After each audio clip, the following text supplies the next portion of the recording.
Hey guys, I'm Shadow with Q102, and welcome to this edition of Anything But the Music. This is where I talk with rock stars about the shit that they do when they're not doing rock star stuff. So, know what is your favorite song to perform? Know what inspired you to write these lyrics? Know what is your creative process like? We are going to find out about the things that rock stars do when they're not being rock stars. And with me today is Jesse. Jesse, do you pronounce your last name Hasek? Yes, yes, you've Hasek. got Okay, Jesse Hasek. You may know him as the lead singer from 10 Years. Been around for a hot minute. In fact, Q102, we did one of our very first promotions with 10 Years. And I wish I could find the photo of us. It was probably it was right when you guys released Wasteland.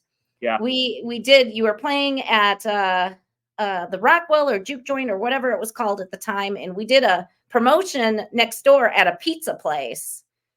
And I guess we had a bunch of winners show up, and we got this really funny picture, and we called it the Last Supper. And we were all sitting at like a really long table, and it was the band, the DJs, the record rep. I think the record rep was Chris Frank, if you Oh, remember, very, very tall Chris Frank.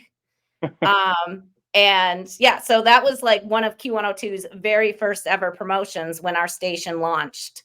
So kind of I'm sure you totally remember it, right? I mean, you remember every detail about that promotion. of course I do. Just uh, a whole life is just absolute deja vu, where it's like there's just windows and snapshots because, especially in the beginning, when everything was just new and happening so fast, it definitely was a blur.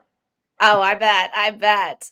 All right. So the reason I have Jesse on today, we are going to talk a little bit about the music, which is kind of what I don't do on this podcast, but it has to do with what I do want to talk about. You got your new single out. It's called Rise.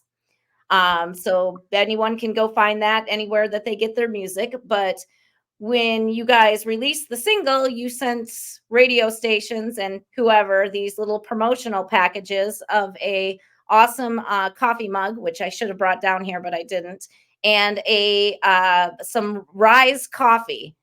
And I am a coffee lover. I usually order my coffee in from all over the US.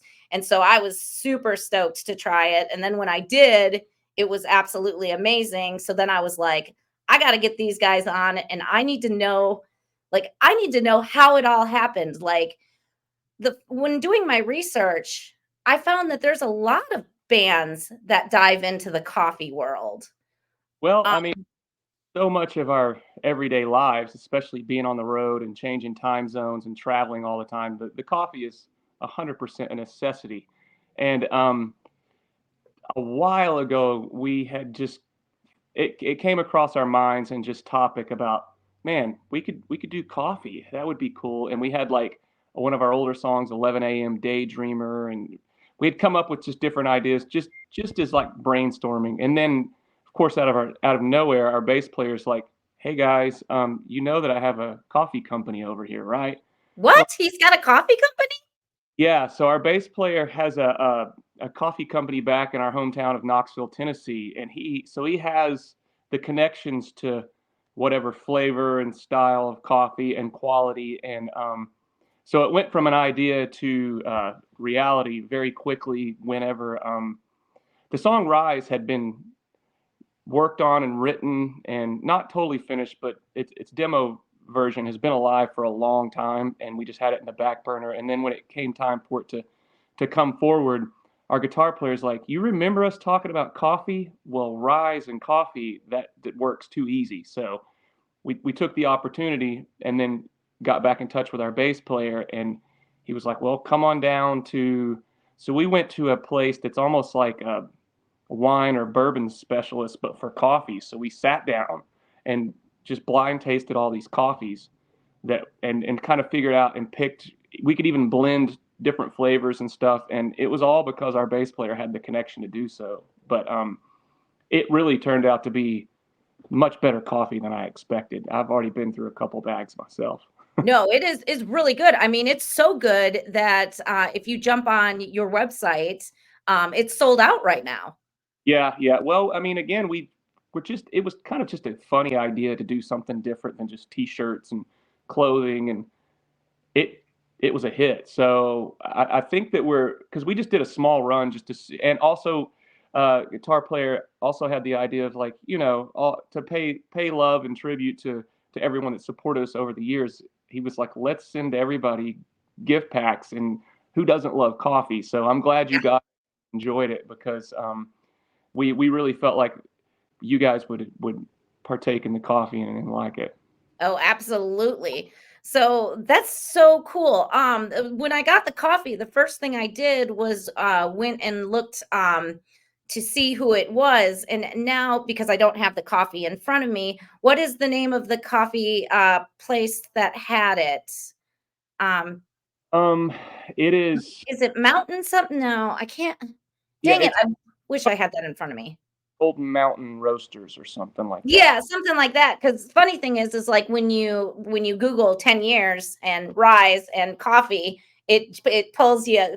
I mean, lucky for you, Google pulls you straight to your website. So that's awesome. But then, yeah, I went and I looked and I was like, because I wanted to see, this coffee was so good. I was like, man, maybe they have other flavors, that I want to try and that I can order in from them.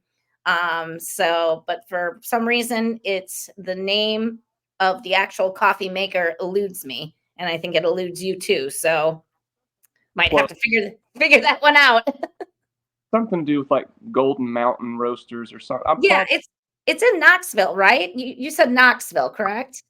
yes, and it's yeah, we went down to the place and had gone through and tasted, and it's the company that our bass player uses, and they have all different shades of the rainbow when it comes to coffee, and really great flavors. That was the thing. It's like if we're gonna do this and actually go through and put our name on it and have the coffee made, it's got to be good. So, especially almost 90% of us or 95% of us in the band drink coffee. So it's Yeah.